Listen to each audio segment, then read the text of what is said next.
En consecuencia, mi familia, mi mujer y yo hemos ido mucho más allá de la ley.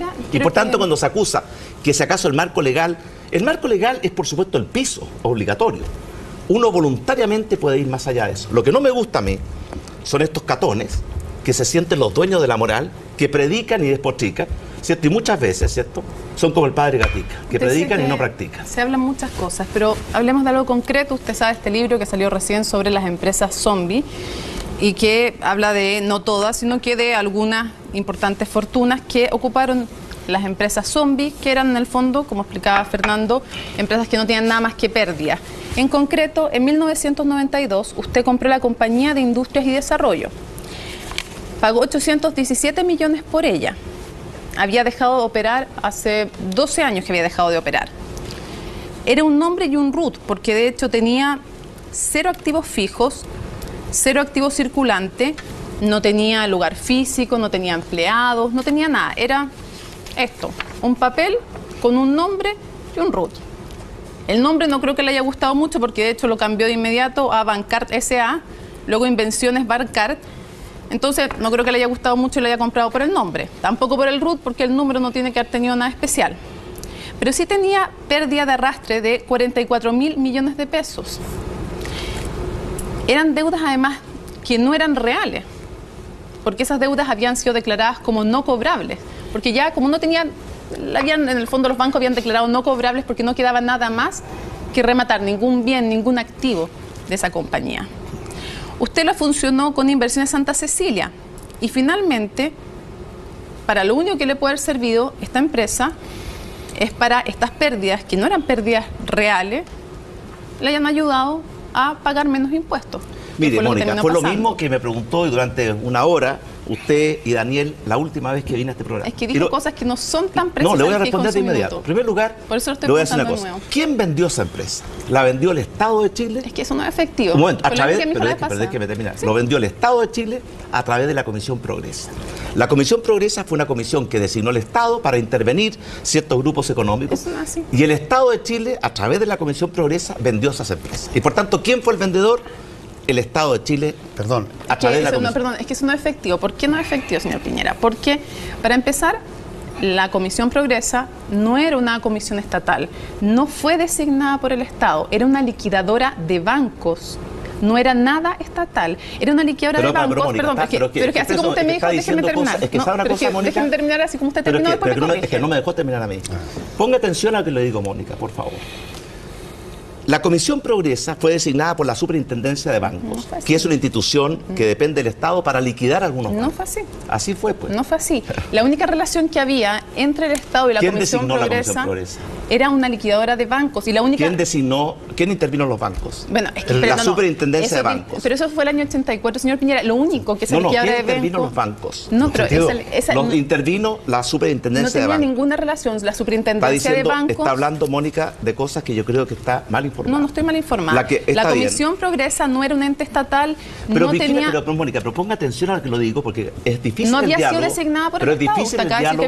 Es difícil el diálogo cuando usted no escucha. La Comisión Progresa no era una comisión estatal. Fue designada por la Superintendencia de Bancos que había intervenido los bancos. Y por tanto fue designado por un órgano público. ¿Quién vendió en consecuencia indirectamente esas empresas? ¿Y quién recibió los productos de esa venta? El Estado de Chile. Los bancos. Los bancos que estaban intervenidos por el Estado de Chile. Ya a esa altura no estaban intervenidos por el Estado de Chile. Tenían que reportar, fue en los años 90, no en el 84. Y lo único que tenían que hacer los bancos era reportar ciertas cosas. Mire, déjeme decir una cosa. Si usted tiene, este es un tema que es reiterativo con Mónica y se lo quiero aclarar de una vez por todas. Esa operación, el vendedor fue la Comisión Progresa, que había sido designada por la Superintendencia de Bancos, que había intervenido los bancos. ¿Quién recibió la plata producto de la venta? Los bancos, que en ese instante no tenían dueños, sino que indirectamente eran propiedad del Estado, porque el Estado los había intervenido. Los dueños estaban fuera. Tercero. En los años 90 ya no estaban. Los dueños estaban fuera. Usted lo compró en 1092. Eran los bancos que vendieron esta empresa, eran los ex Banco Santiago, ex Banco de Chile, cuyos dueños ya estaban fuera. Y por lo tanto, lo que existía en ese instante era una comisión que los tenía intervenidos. Pero además... Aparte, para comprar las pérdidas, ¿para qué compró usted esta empresa? Que era solo un nombre y un RUT. No, tenía era empleados, mucho más que eso. ¿Qué tenía? Era mucho más que eso, una tenía? empresa que tenía 100 años de historia. ¿Pero qué tenía en concreto materialmente? No tenía empleados, no tenía activos fijos ni activos circulantes. ¿Para qué servía la empresa? Es la pregunta. Era una empresa que tenía 100 años de historia. ¿Qué tenía y además, físicamente? esta operación se informó al Servicio de Impuestos Internos. Pero la pregunta es, ¿por que qué la compró conoció, empresa? pero es que me termina. ¿Por qué valía 817 millones de pesos? Pero un momento, hacen preguntas a ustedes con afirmaciones equivocadas y no dejan responder, lo cual no me parece correcto. Para poder hacer esa operación, ¿cierto? Impuestos Internos tuvo que aceptarla. Y Impuestos Internos aceptó algunas cuando la pérdida era real y rechazó otras cuando la pérdida provenía de corrección monetaria. En el caso nuestro, eso fue aprobado por el Servicio de Impuestos Internos. Y por tanto, si uno hace algo en forma transparente, informa a Impuestos Internos aprueba la operación. Además, el producto de la venta lo recibe el propio Estado. No lo el recibió propio Estado no puede, lo reciben los bancos que estaban intervenidos por el Estado, Mónica. En el año 92 no. Estaban intervenidos por el Estado, los dueños Impuestos ya estaban Internos le pidió absolutamente... rectificar, de hecho, y usted tuvo que pagar 216 millones los dueños de los pesos. bancos, los dueños de los bancos ya estaban totalmente fuera. Y por lo tanto, este es un tema que lo hemos discutido, Mónica. Pero la pregunta de fondo es, ¿para qué compra una empresa que tiene una característica nada? Si usted me dice, es que tenía 100 años de historia, yo quería hacer un memorial, quería colocarla, no sé, una placa ahí es donde siempre estuvo en 100 años. Si no estaba el edificio tampoco. ¿Para qué sirve la empresa? ¿Para qué le sirvió comprar? Porque era una empresa que tenía 100 años de historia, que lo vende indirectamente el Estado de Chile, que hace una oferta pública, publicaron en los diarios que se vendía esta empresa, y por tanto estaban llamando a compradores y muchas empresas chilenas. ¿Por qué usted decidió comprar? Y muchas empresas chilenas, cada una tendría su razón, decidieron comprar. ¿Cuál es la suya? Porque nos parecía que era una empresa atractiva, para poder renovarla y resucitarla. Pero si tenía un RUT y un nombre, ¿qué era lo atractivo? Se lo cambió, además. El nombre, cambiar el nombre, no cambia la historia de una empresa. ¿Por qué no la hace de cero, digamos? ¿Por qué no la hace de cero? Porque cada uno tiene derecho a tomar sus decisiones libremente. Sí, sin duda. Dentro del marco de la ley y de la transparencia. Ahora, el hecho de que... Si uno hace una cosa, pero déjeme terminar. Si uno hace una cosa sin informar a nadie, en forma escondida, en este caso fue justo no, pues si era legal. Eso nadie ha dicho que sea ni escondido ni ilegal. Mónica, el hecho que sea legal, que usted lo da por descontado, es muy importante. Pero por supuesto. Pero no solamente fue legal. Se informó a Impuestos Internos tuvo que aprobar la operación, después se discutió, ¿cierto?, cuáles eran los impuestos a pagar. Y ahí, como en tantos casos, hay discusiones. 216 millones de pesos tuvo que pagar, Mónica, y no tuvo que pagar más porque lo anterior, desde antes del 2001, ya estaba prescrito. Si no hubiera tenido que pagar 2.800 millones. En fin, yo veo la fuerza de tarea del Servicio de Impuestos Internos. Veo claramente, Mónica, que usted tiene con esto una verdadera explicación. Luego, así, ¿qué ocurrió? Cuando se discute cuáles son los impuestos a pagar, muchas veces, y es parte de una democracia, porque Impuestos Internos no es una dictadura, uno le puede discutir a Impuestos Internos.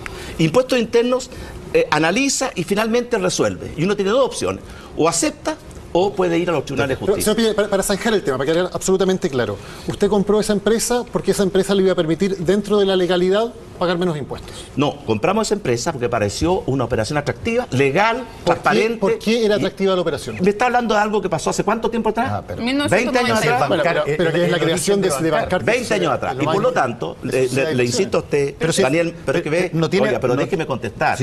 Daniel Matamala, este tema lo discutimos una hora en mi último programa. No lo discutimos una hora y además que dio respuestas que no son efectivas. Me dijo, por ejemplo... pero Mónica, usted no es, ¿cierto?, el oráculo de la verdad. No, claramente. ¿De acuerdo? Y por eso usted me pregunta a mí, yo le respondo. Esa empresa se compró porque pareció una inversión atractiva, se hizo dentro de la ley, se hizo transparentemente, se informó a Impuestos Internos, se aprobó por Impuestos Internos, se pagaron los impuestos que correspondían. Y en consecuencia fue una operación que en esa época la hizo una enorme cantidad de empresas chilenas. Sí, claro. Una de las cuales fue efectivamente una empresa ligada a mi familia. Señor Piñera, usted dice, apareció como una opción atractiva, perfectamente válido. ¿Eso era una opción atractiva porque significaba pagar menos impuestos? No, era una opción atractiva por muchas razones. Cuando uno compra una empresa, Daniel Matamala, las razones son múltiples. Ahora, me está preguntando por algo que ocurrió hace 20 años atrás. Pero lo importante aquí, Daniel Matamala, es que la operación fue legal, sí. Fue transparente, sí. Se informó a Impuestos Internos, sí. Se pagaron los impuestos que correspondían, sí. y en consecuencia es una operación perfectamente legítima. Y usted nos acaba de decir de que la compró porque tenía 100 años de antigüedad. Entre otras cosas, no, porque tenía una pérdida de 44.000 millones. Está bien. De hecho, gran parte de esa pérdida nunca se utilizó, para que usted sepa. Ahora, está haciendo muchas afirmaciones, Mónica, con mala información. Yo le pido que sea más prudente yo le en pido sus que usted me afirmaciones. diga cuál ha sido incorrecta de las que ha hecho, porque no hay ningún dato que haya dado que no sea correcto. Ya, contra la obstinación voy no a hay... cometer el pecado mortal de ir ahora a cosas que pueden pasar mañana o pasado mañana si usted es presidente, y no las cosas que pasaron hace 10 o 15 años.